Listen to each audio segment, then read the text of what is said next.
জনাব শামীম ওসমান, আপনাকে আমাদের অনুষ্ঠানে পেয়ে আমরা কি বলবো, আমরা খুবই উৎফুল্ল এবং আমরা অনেকগুলো বিষয় নিয়ে আপনার কাছে জানতে চাইবো। আপনাকে আমাদের অনুষ্ঠানে আবারও ধন্যবাদ খালেদ ভাই। কাছে মনে হচ্ছে যে নির্বাচন সংস্কার মানে কিছু বলা হচ্ছে যে কিছু যৌক্তিক সংস্কার করে যদি নির্বাচনটা না দেওয়া হয়, তাহলে বিএনপি যখন ক্ষমতায় আসবে বা অন্য কেউ যখন ক্ষমতা আসবে, তারাও আসলে একই সরকারের সমান ফেসিস্ট হতে পারে, গত সরকারের সমান। তো সেইটা চিন্তা করে তাদেরকে সংস্কারের কথা বলা হচ্ছে। আমি এটার সঙ্গে একেবারেই একমত নই। আমি ঘোরতর আপত্তি জানাচ্ছি, তীব্র প্রতিবাদ জানাচ্ছি। বিএনপির সঙ্গে ফ্যাসিস্ট আওয়ামী লীগের তুলনা করার কোনো কারণই থাকতে পারে না। কারণ বিএনপি ইজ এ পার্টি, যে দলটা বহুদলীয় গণতন্ত্র নিয়ে এসেছে। আওয়ামী লীগ একদলীয় শাসন ব্যবস্থা 22 সালে ছিল, আমরা বহুদলীয় গণতন্ত্র নিয়ে এসেছি।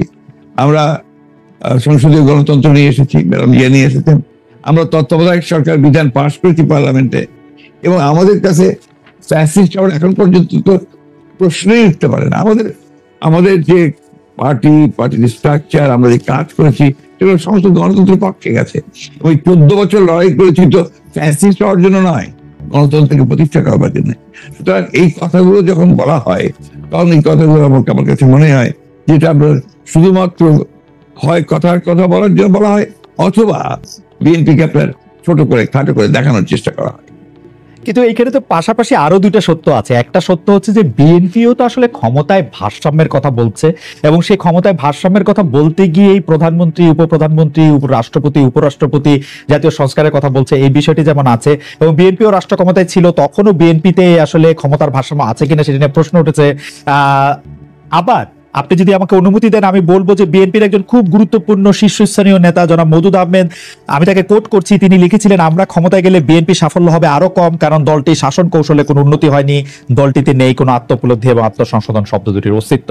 অর্থাৎ এরকম কথা আছে। মওদুদ আহমেদের কথাই যে আপনার চূড়ান্ত কথা তা তো নয়। জি, মওদুদ আহমেদ তার দৃষ্টিকোণ থেকে তিনি ওই কথাগুলো বলেছেন। আমি তো মনে করি যে কথাগুলো সঠিক নয়।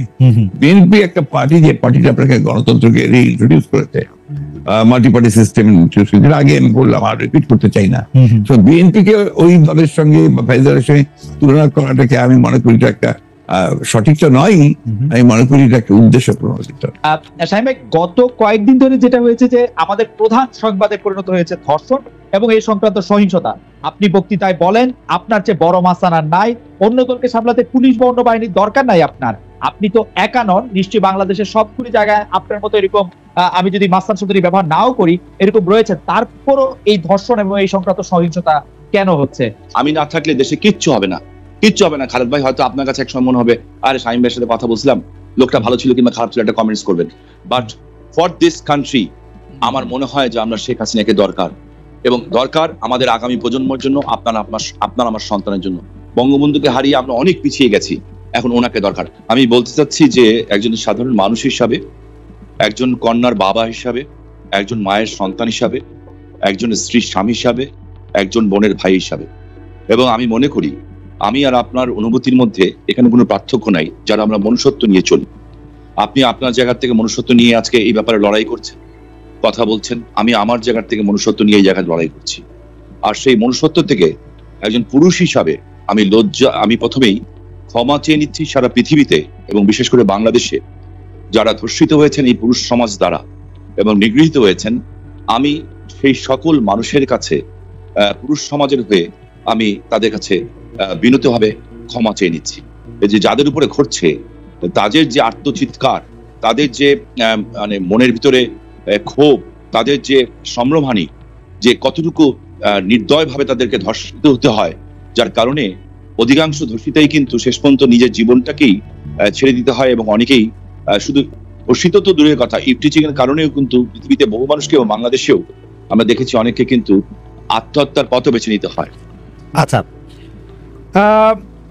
আরেকটি ব্যাপার, সেটি হচ্ছে আমার আগেকার প্রশ্নের সাথে সম্পর্কিত, যে গণ অভ্যুত্থানের মুখে শেখ হাসিনার দেশ ছেড়ে পলায়ন, আওয়ামী লীগের নিষ্ক্রিয়তা এক ধরনের, মানে আওয়ামী লীগ দেশের রাজনৈতিক প্রেক্ষাপট থেকে বাদ হয়ে গেছে। কেউ কেউ আমাদের মিডিয়ার ভাষায় কেউ কেউ বলছেন যে একটা -1 হয়ে গেছে।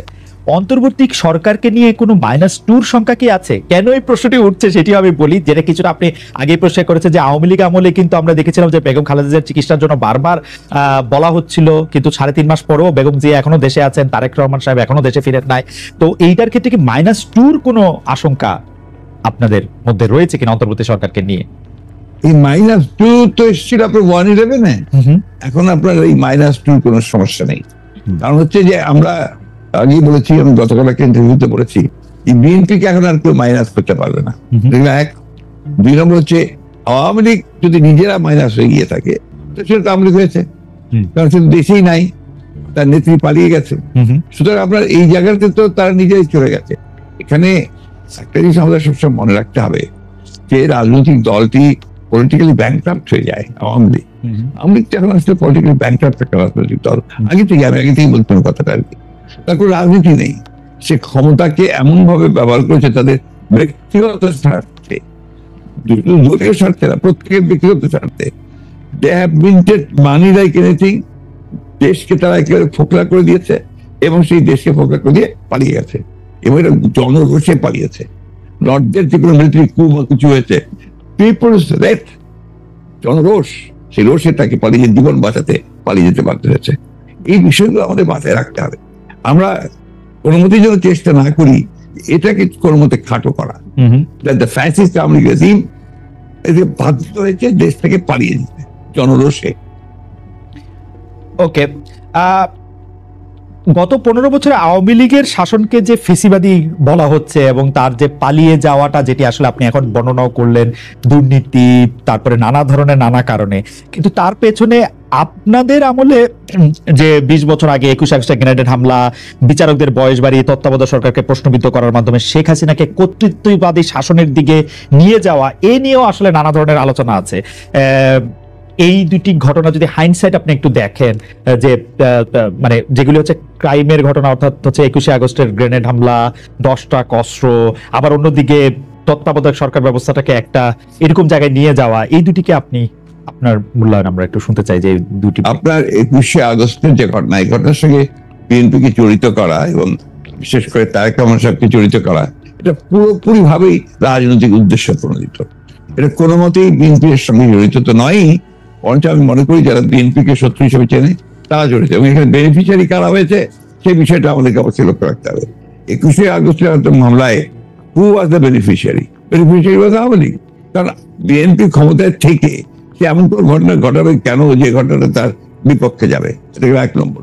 আর আপনি যে প্রসিডিংস গুলো দেখেন সমস্ত, আপনি তো একসময় বিচার বিভাগের মানুষ ছিলেন, দেখবেন যে তারেক সাহেবকে এখানে জড়িত করা হয়েছে 4টা আপনার আইও চেঞ্জ করার পরে। সর্বশেষ যে আইও নিয়ে আসা হয়েছে সেটা আওয়ামী লীগ দলীয় ভুক্ত তাহার আসন, যে আপনার নিজে থেকেই তাদের নির্দেশে সে এই চার্জশিটটা করেছে, যাদের কোনো সম্পর্ক নেই। অন্যদিকে যে আপনার মূল আসামি ছিল, কতকের নাম ভুলে যাচ্ছি, মুফতি মোহাম্মদ, তিনি তাকে দিয়ে 164 দিন তাকে টর্চার করে তাকে দিয়ে একটা আপনার স্টেটমেন্ট করিয়ে নিয়েছিল।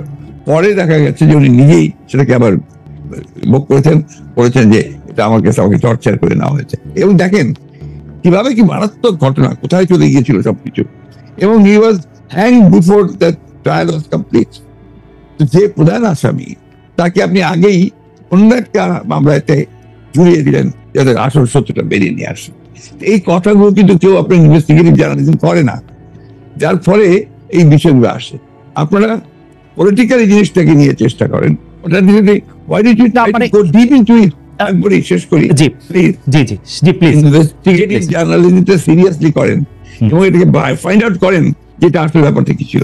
সেটা করছেন না, করছেন যে বিএনপি কিন্তু সব করার জন্য করছেন। এটাকে আমি মনে করি এটা এক ধরনের রাজনৈতিক উদ্দেশ্য প্রণোদিত।